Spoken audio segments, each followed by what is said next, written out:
Hello and welcome to another episode of the Investor Financing Podcast. I'm your host, Beau, and today we have Zach Roesinger. I said it correctly. All right.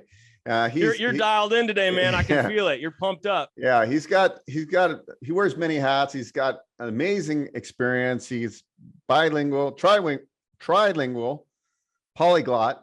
Is that how I say it? Polyglot? You got it. Portuguese, Spanish. You cut your teeth working for Zillow, making like 300 calls a day. So we know you're not afraid to pick up the phone and build relationships, because I always hang up on those Zillow people.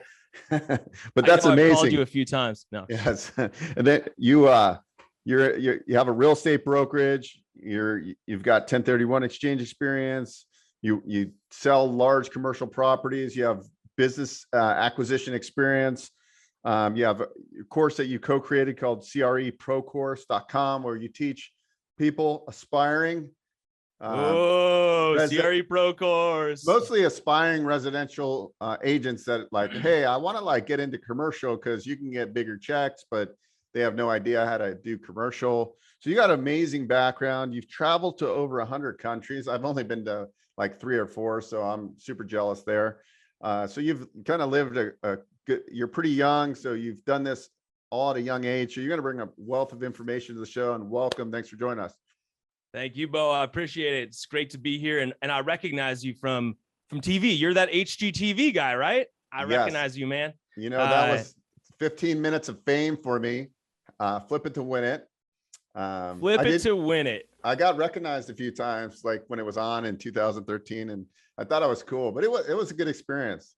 And I actually I was like so into the TV thing. I'm like, I'm going to write my own reality show. And I wrote a reality show. It was based on hard money, what I was doing at the time. I still do lending, but I was focused on hard money then. It was a really good kind of show. And then I tried to sell it, license it to like a production company, and they actually responded back and they were interested. And then they got kind of cold on me, but I was like all excited that I was going to like do another TV show, but I haven't yet. But the good thing is, people say I look like Vin Diesel. So I think that's a good thing.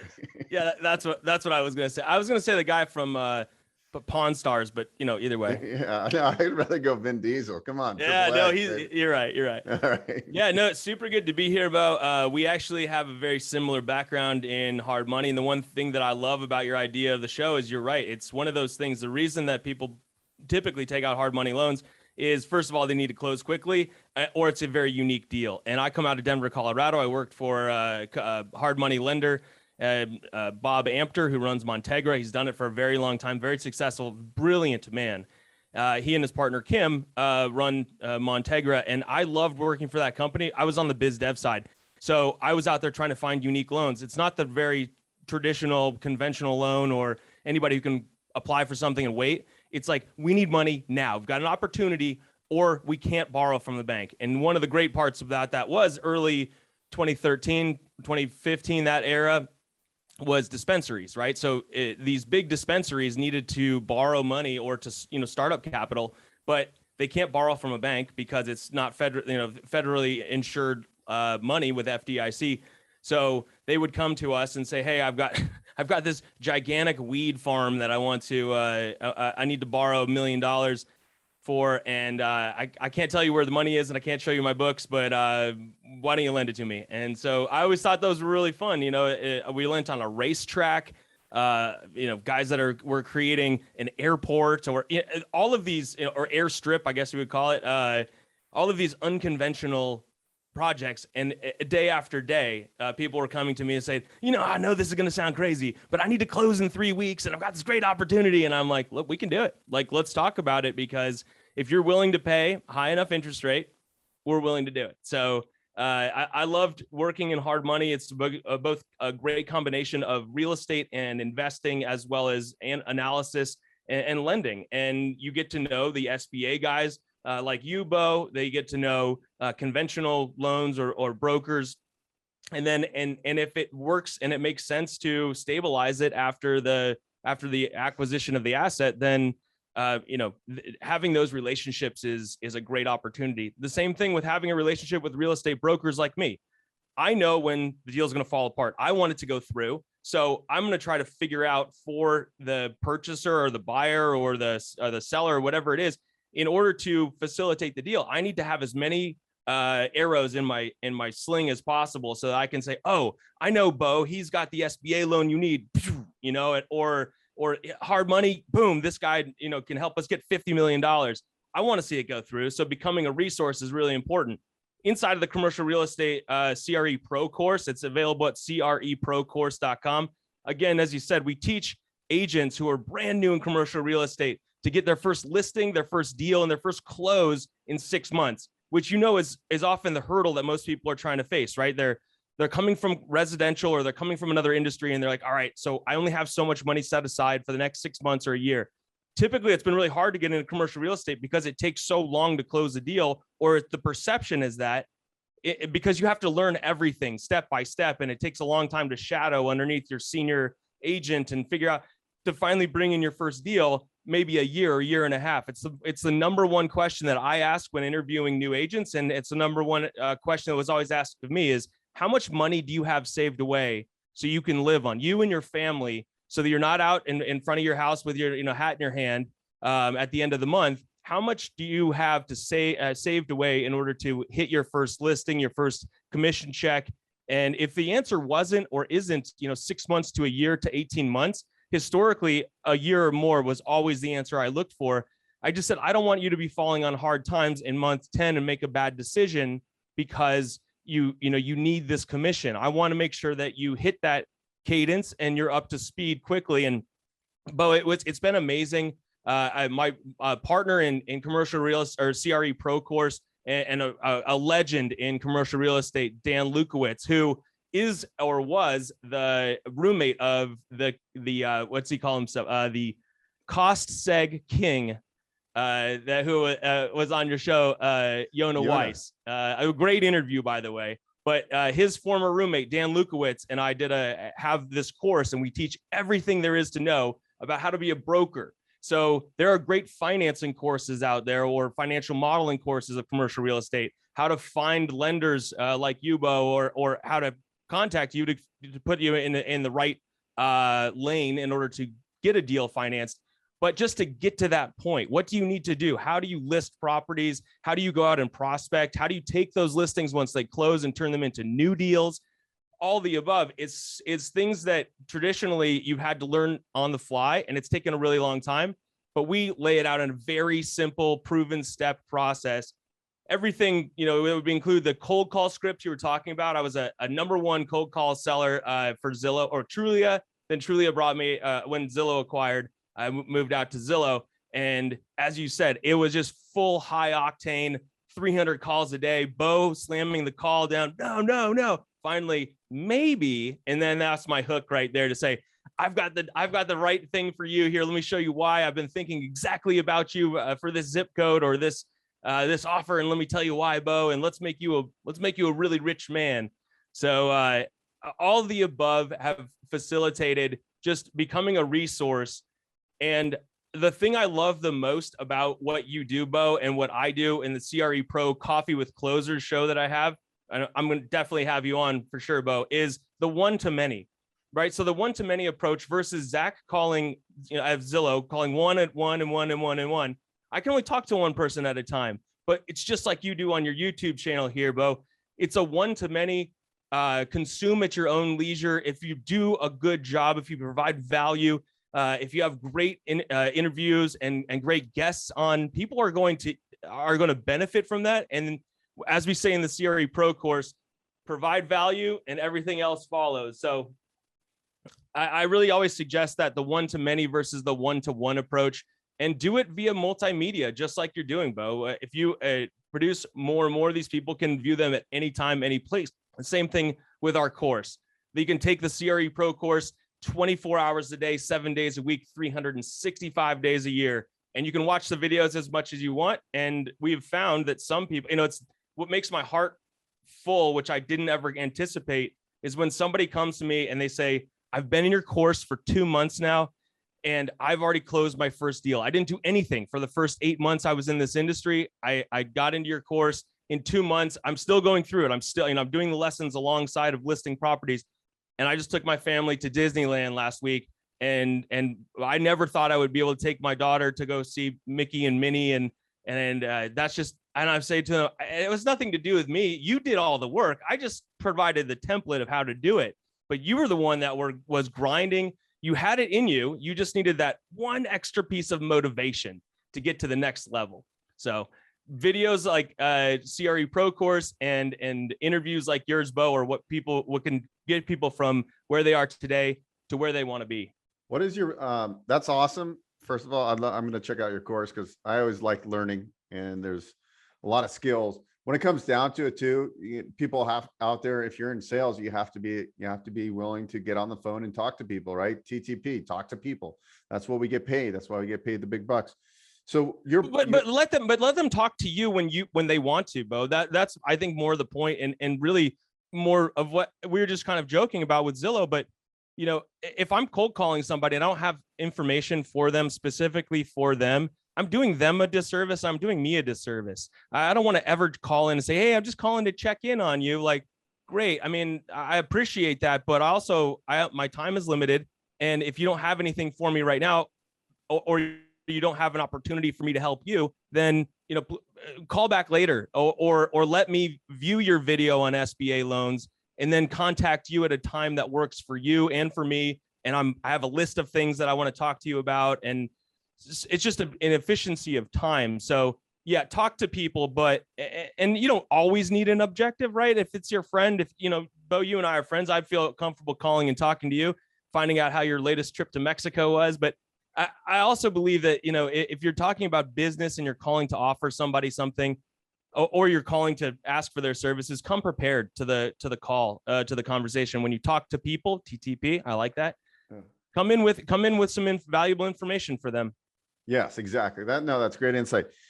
Talk to us about, so you're one of the co-founders of the course and do some training inside that course, which sounds very good. You also are involved in a syndication company where you guys buy and raise money and buy different assets. And then you also have a brokerage, where you're doing brokers. You're mostly focused in sales transactions. Is that kind of your forte? Yeah, I like brokerage, and much to your career path or trajectory, Beau, I know that you were originally in the transactional side of the business, and you're moving away from that. And I'm in the same thing. I have found that though I love to take new listings, and I love to take the listings that are really unique, right? I've got a $25 million recycling center of ferrous and non-ferrous metals. I like to learn about new things, and so I'll take a listing if it's unique. But also if it's if it's big enough too. One of the reasons that you and I are one of our philosophies that we both agree on and stand behind is it makes more sense to be a whale hunter in our business than it does to be a minnow catcher. And the reason I think about that is that, and this happened a lot of times in my times at Zillow and Trulia, that somebody would spend all of their time calling like 5 people. And I was always amazed. I was the guy that was calling, 300 people. Hopefully I could get 25. Hopefully I could convince 25 to help me hit my monthly number for revenue. And they would call 5 people, but they call them over and over and over, and come up with more and more better ideas. They just needed one of those to hit.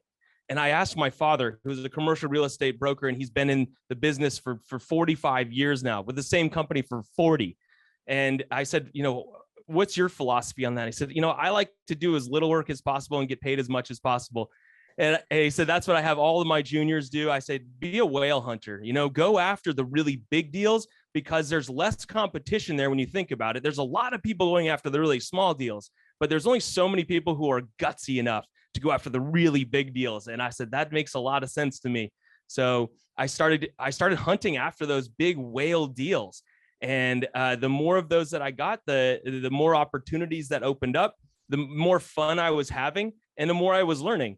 And so I try to get the younger reps on in our company, the newer agents that are coming on, not only take the CRE Pro course, because I think that's a great thing to do, but more so pursue the thing that you find most appealing and enjoyable to talk about all the time. If you're not really into leasing a building, why spend your time in leasing, right? If you could, because you could be spending your time, I don't know, investment sales brokering, for example. If that's more fun to you to talk about all the time, people can hear that in your voice. When you get excited about something, you call them, you're like, hey, I got this great opportunity for you, versus there's this space in a strip mall. Do you want to put your Baskin and Robbins in there or not? No, they go after the big thing that gets you excited. Like, hey, I've got the biggest car dealership in Central Texas right now, and I couldn't think of anybody better but you to call, because I know that you would eat this deal up. Let's talk about what that looks like. So yeah, get excited about what you do, get excited about your clients, get excited for them, and make sure that they hear it in your voice, particularly on listing appointments. Make sure that they're like, this guy is rocket fuel in a can. How, he's doing this for me today right now, but he's going to continue doing this as he goes out to list my property. He's going to go out and present it the same way he's presenting to me. You gotta come in with that energy and that fire in the listing appointment, and then every time you go out to sell that property. So I think it's the idea that you get excited about something, and then on the brokerage side, just coming in with the knowledge of I guess of the industry, but also the major players in that industry, who to reach out to. So you're not spending your time calling somebody that really is not maybe in the acquisition phase. They're not sitting on capital. They don't have access to capital. They're over levered now, whatever it may be.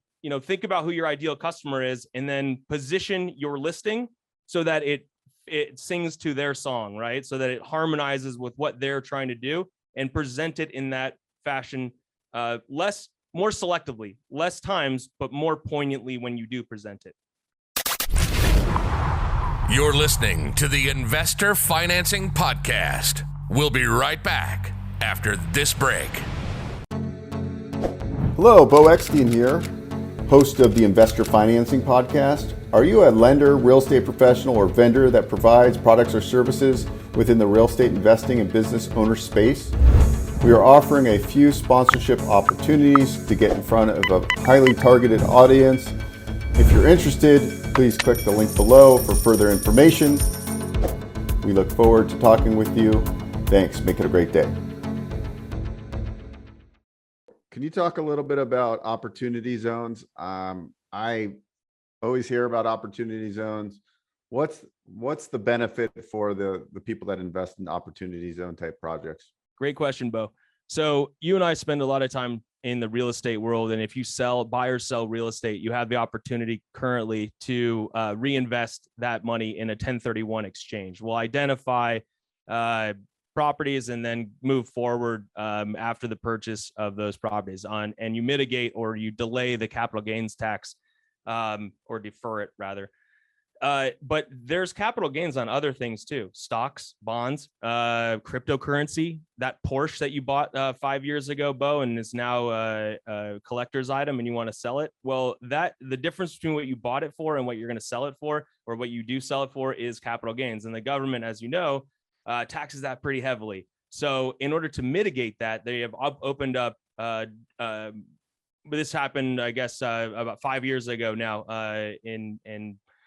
The opportunity zone deals are I believe 8,300 zones. They're by census, so they were based on the 2010 census. The Jobs Act that Trump put through identified these zones, these census tract areas in troubled parts of communities which could use more investment from the outside. May never actually see it if they weren't to motivate investors to look at those areas heavier. So if an investor or if a real estate tycoon like you, Beau, decided you wanted to purchase or build in an opportunity zone, and these zones are publicly available on our website, on Galvanized, or just by the U.S. Government publishes them and easily searchable. If you wanted to build a building in that area, in the opportunity zone, you are able to take on investors to help them mitigate or delay the taxation on the capital gains. Like for that Porsche, we were talking. I hopefully you don't own a Porsche, because then I think now maybe your wife's going to make you sell it. But No, with those capital gains, you're able to invest in an opportunity zone project. And as long as you keep it in there for 10 years, you make the money from the revenue that's coming off. Let's just say you built a QSR, fast food restaurant.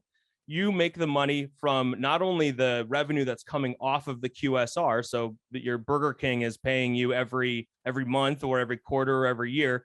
That money is not taxed is tax-free, but also when you sell the property in 10 years, that money, the capital gains that you put into that and all the appreciation since then is all tax-free as well. So if you're willing to invest for 10 years, an opportunity zone fund of any type is a fantastic vehicle. And there's a lot of different investing mentality or investing theories or philosophies behind this. Ours in particular is around the QSR space, the quick service restaurant, typically fast food. So in these zones or in these areas, there are some places which have rapidly escalated and changed since the 2010 census. One great example is here in Austin, Texas, where I live.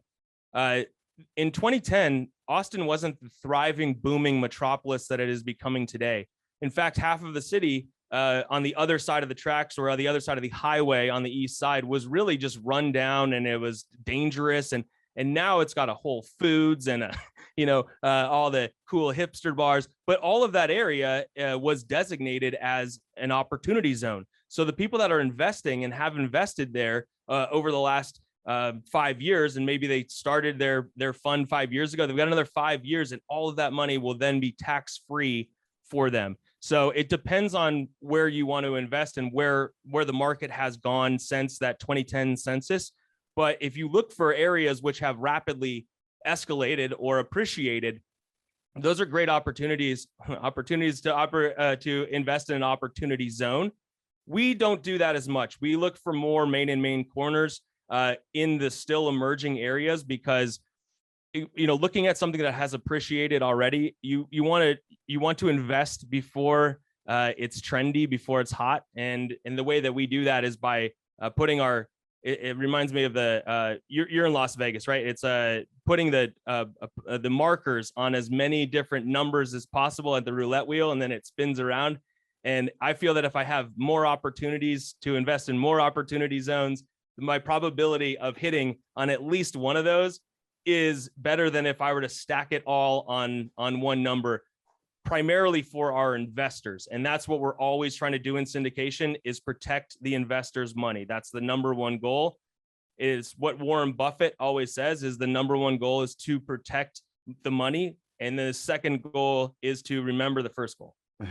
And so on opportunity zones, the nice thing, it's almost like a 1031 exchange. You in theory, if it was real estate we're talking about, it's almost like a 1031 exchange where you defer your taxes. But on this exchange, down the road, after 7 or 10 years, when you sell, there's no tax consequences. You don't have to keep on 1031 exchanging. Yeah, I look at it in three ways, Beau, or three options when you're going to sell anything, and that has appreciated. And the three options are the 1031, the DST, or an opportunity zone fund to mitigate those taxes. Some people just want to pay the tax; they're okay with that. And I'm, it depends on what your options are in order to, if you think that you can invest that money today in something else that's going to appreciate and you don't mind paying the taxes, maybe even pay taxes on half of it, right? And you take the other half and you put it into another deal. If it's in real estate, I typically recommend either the 1031 or a DST.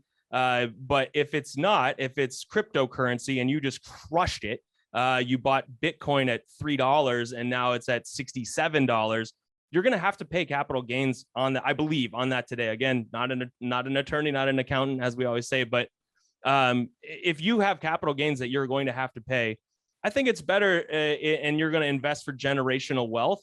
It's a great opportunity to invest in something that you can actually see and you can actually touch, and you can go to that, in our case, you can go to that Puerto Rico or the Sbarro or the Chipotle or whatever brand we're investing in. It's great to be able to touch that thing, and it's great to be able to take your kids there. I always love that.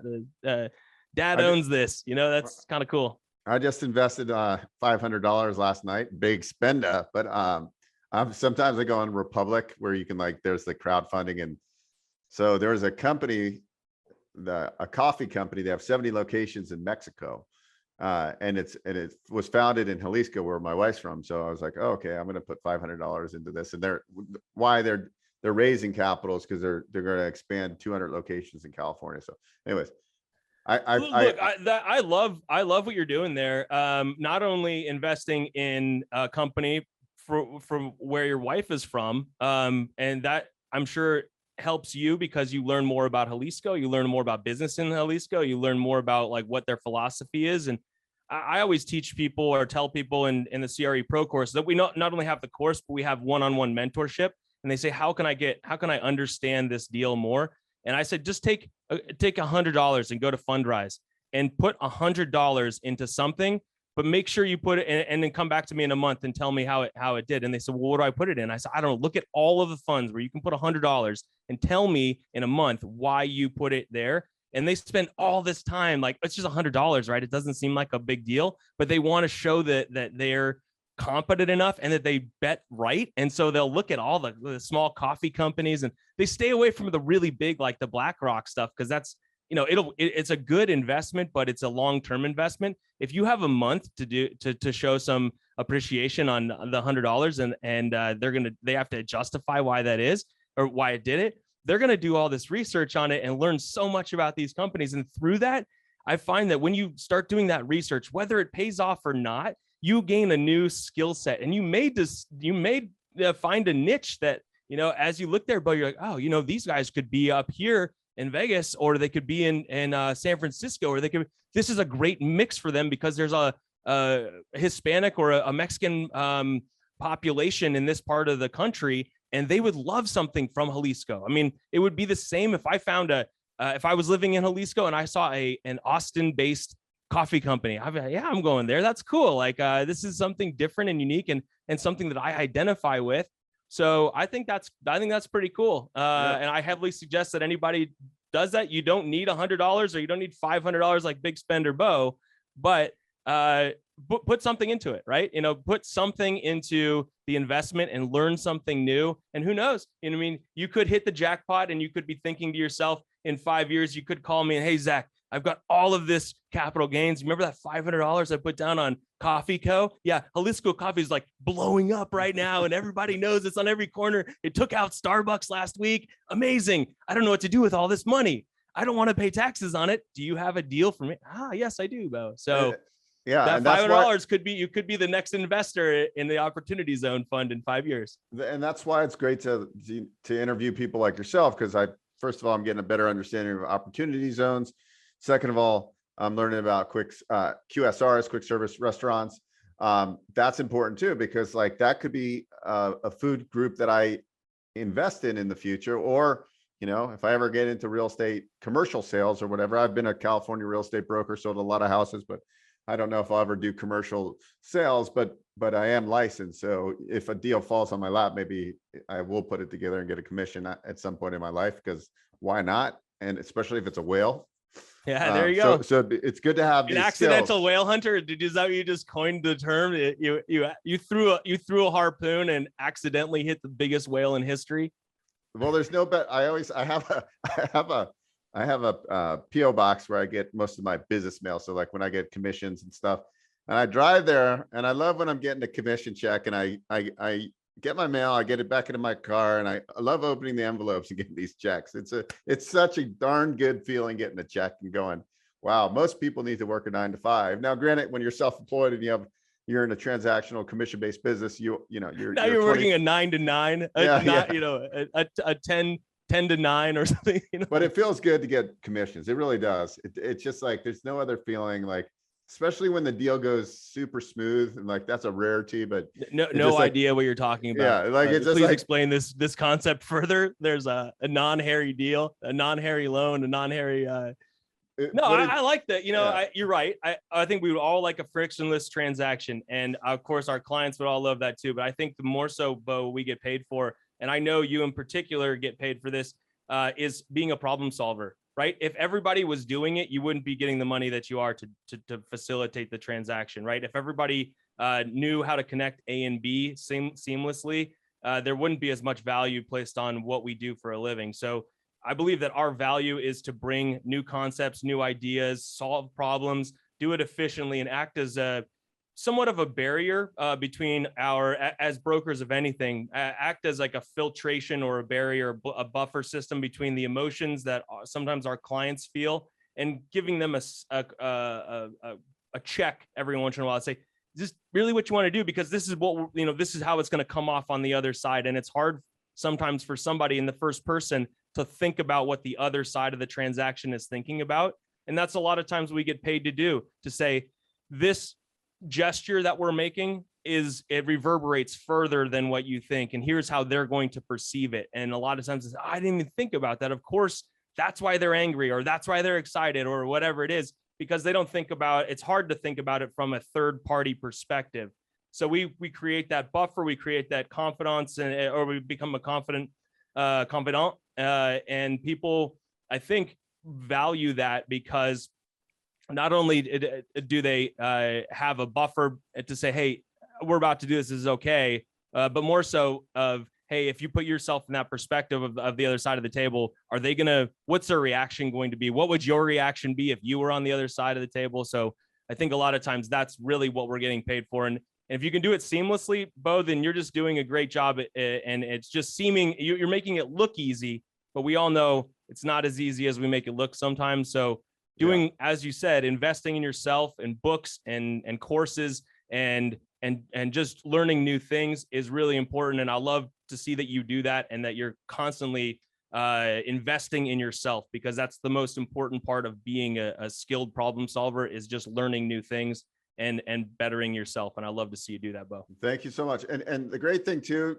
whether you're listening right now or watching in the future, and maybe you're an agent, or maybe you're just an investor, or maybe you're an investor that wants to get their license because you enjoy the business.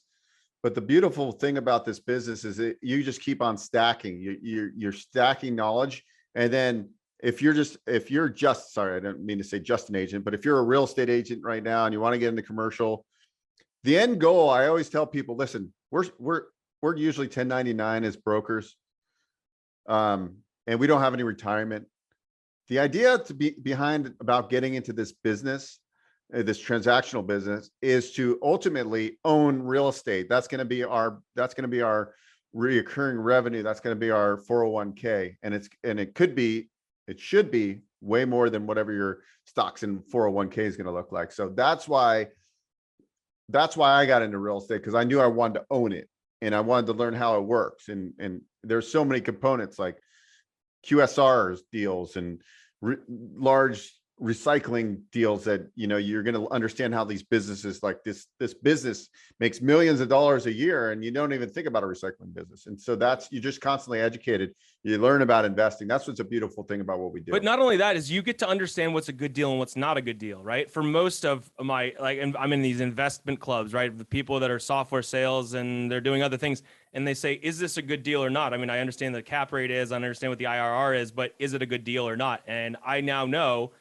whether it's a good recycling center or not a good recycling center, because of the work that I've done to put into that. So I agree with you 100%, Beau. And I know you do this for your clients, is heavily researching something so that when you do see a deal that comes up, you're right. You take your commission check, you invest in that passive income flow for life, and you pass it on to your kids, or you drive a Ferrari at 70. I don't know. That's awesome. Well, everybody, I hope you enjoyed this show. I'm bringing on guests from all different walks of life. And Zach has an amazing background, traveled over 100 countries. You're well-versed at a pretty young age, and, wealth of information. We'd love to have you back on the show. And I know you're going to come on the Video and Beau show too. So I'm excited there. So once again, guys, if you want to learn about the course, you can go to creprocourse.com. I'll put a link below. And then also your podcast is called? We're CRE Pro Coffee with Closers. There you go. All You're right. coming on, Beau. You're coming on. I just want to appreciate you and all the things that you're doing. And I look forward to working on deals with you. And I'm really pumped to talk to Vinny.